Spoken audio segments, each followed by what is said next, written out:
Sebagai orang yang berstatus sebagai guru, seharusnya menjadi teladan guru dan ibu. Ternyata yang didengung-dengungkan sebagai imam besar hanyalah isapan jempol belakang. Undang-undang dasar menjamin kebebasan berpikir, ya melindungi semua. Ya, itu hasil daripada 7 abad lamanya kita berpancasila tanpa nama, yaitu yang dinamakan Bhinneka Tunggal Ika. Berbeda-beda tapi satu tujuan. Tulil Firdausi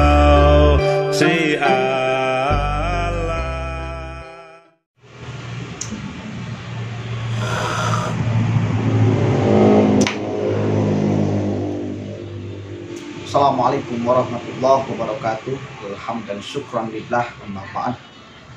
Sahabat-sahabat sekalian, ini ada berita yang saya kira sangat menarik untuk kita bahas atau untuk kita bacakan di masa pandemi. Mudah-mudahan tidak terjadi apa-apa kepada rakyat Indonesia, kepada negara ini ya. Ini beritanya tentang Habib Rizik Syihab. Ini dari Detik News ya. Detik News beritanya tadi siang.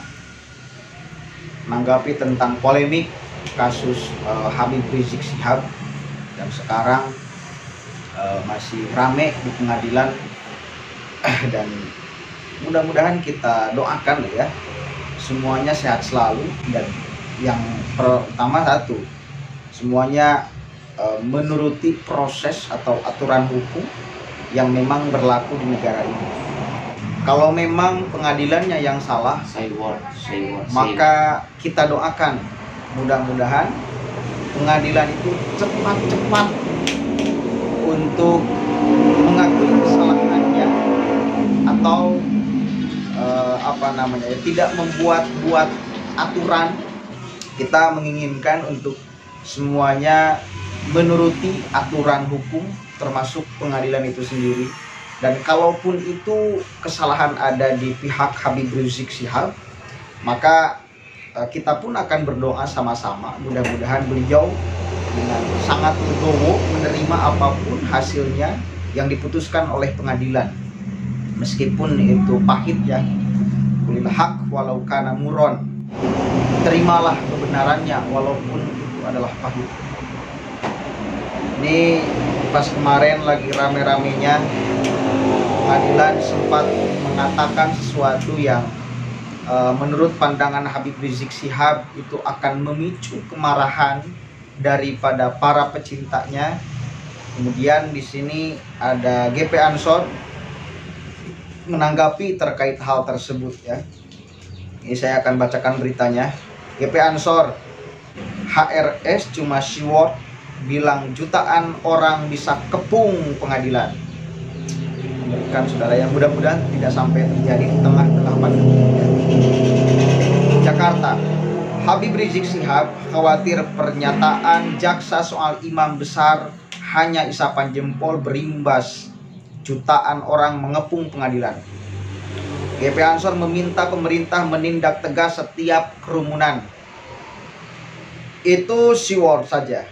Yang penting bagaimana ketegasan pemerintah, terlebih lagi sekarang kondisi pandemi, kata Wakil Ketua Umum GP Ansor Moh Hairul Amri kepada wartawan pada hari Kamis. Hairul menjelaskan istilah imam itu berarti orang yang menjadi panutan dalam perilaku dan ucapan.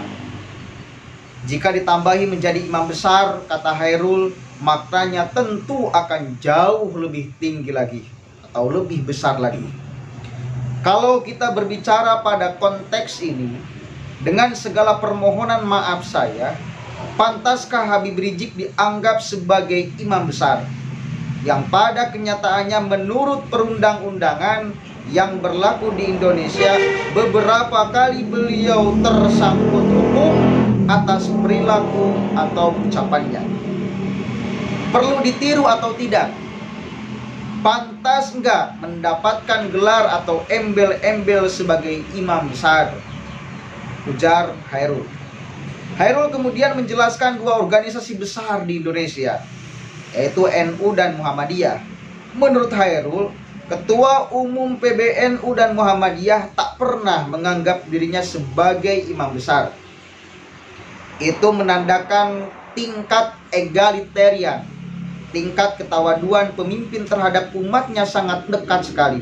Tanpa embel-embel sebagai imam besar pun, mereka sudah menjadi tokoh, menjadi panutan, menjadi imam dari masing-masing organisasinya, tanpa mengesampingkan organisasinya yang lain.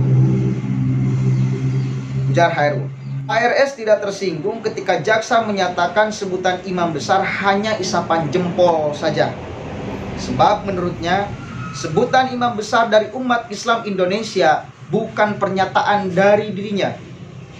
Sebutan imam besar untuk saya datang dari umat Islam yang lugu dan polos serta tulus di berbagai daerah di Indonesia. Saya pun berpendapat sebutan ini untuk saya agak berlebihan. Namun saya memahami bahwa ini adalah romjul mahabbah, yaitu tanda cinta dari mereka terhadap orang yang mereka cintai. Ucap Rizik saat membacakan duplik atau tanggapan replik jaksa terkait kasus web RS Umi di Pengadilan Negeri Jakarta Timur. Dia mengaku tak tersinggung jika jaksa meragukan sebutan imam besar. Namun dia khawatir umatnya menganggap pernyataan itu sebagai hinaan. Dia juga khawatir Pengadilan Negeri Jakarta Timur dikerumuni pendukungnya pada sidang vonis nanti. Dia mengatakan pernyataan jaksa itu bisa menimbulkan kebencian di kalangan pendukungnya. Dan saya lebih khawatir lagi kalau hinaan JPU tersebut akan ditafsirkan oleh umat Islam Indonesia sebagai tantangan, sehingga akan jadi pendorong semangat mereka untuk datang dan hadir serta mengepung dari segala penjuru Pengadilan Negeri Jakarta Timur ini untuk menyaksikan langsung sidang terakhir, yaitu sidang putusan pada hari Kamis tanggal 24 Juni 2021 yang akan datang, katanya. Dia pun menasihati jaksa agar berhati-hati dalam berkata terkait sebutan imam besar. Menurutnya, pendukungnya siap membela dirinya jika dihina orang lain. Nasihat saya kepada JPU agar hati-hati. Jangan menantang para pecinta, karena cinta itu punya kekuatan dahsyat yang tak akan pernah takut akan tantangan dan ancaman. Saya tidak bisa membayangkan di masa pandemi yang semakin parah ini, bagaimana jika jutaan pecinta yang kemarin menyambut kepulangan saya di bandara terprovokasi oleh tantangan JPU, lalu berbondong-bondong mendatangi pengadilan ini dari segala penjuru sebelumnya. Dia pun menyebut pendukungnya lebih dari 7 juta orang. Angka ini disebutkan dari beberapa aksi. Dia khawatir pendukungnya yang jutaan itu mengerumuni PN Jakarta. Apalagi jika 7,5 juta peserta aksi 212 tahun 2016, terlebih-lebih 15 juta peserta reuni 212 tahun 2018 yang datang berbondong-bondong mengepung pengadilan ini untuk menyambut tantangan JPU sekaligus membuktikan kekuatan cinta mereka. Maka saya lebih tak bisa membayangkan lagi. Sekali lagi nasihat saya untuk JPU dan juga untuk semua musuh yang membenci saya, hati-hati, jangan menantang para pecinta, karena cinta tidak akan pernah bisa dikalahkan dengan kebencian, katanya.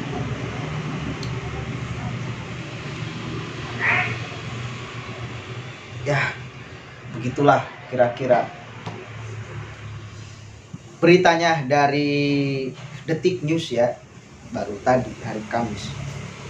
Berarti tanggal 24 itu minggu nanti ya, minggu nanti tanggal 24 itu. Mudah-mudahan tidak terjadi apa-apa ya. Saya doakan mudah-mudahan tidak terjadi apa-apa. Kemudian kasus Habib Rizik ini mudah-mudahan cepat selesai. Satu kali lagi, kalau memang pihak Habib Rizik berada di posisi benar menurut pandangan kebenaran, mudah-mudahan dari pihak pengadilan disadarkan, yang bisa menyadarkan pihak pengadilan kalau memang tidak ada kepentingan secara manusiawi mudah-mudahan disadarkan oleh Allah Subhanahu wa taala. Tapi kalau memang pihak Habib Rizik yang ternyata salah, maka mudah-mudahan beliau menerimanya dengan legowo, dan para pendukungnya khususnya. Kita doakan mudah-mudahan negara ini aman dan damai. Wallahul muwaffiq ila aqwamit thoriq. Wallahu a'lam bishawab.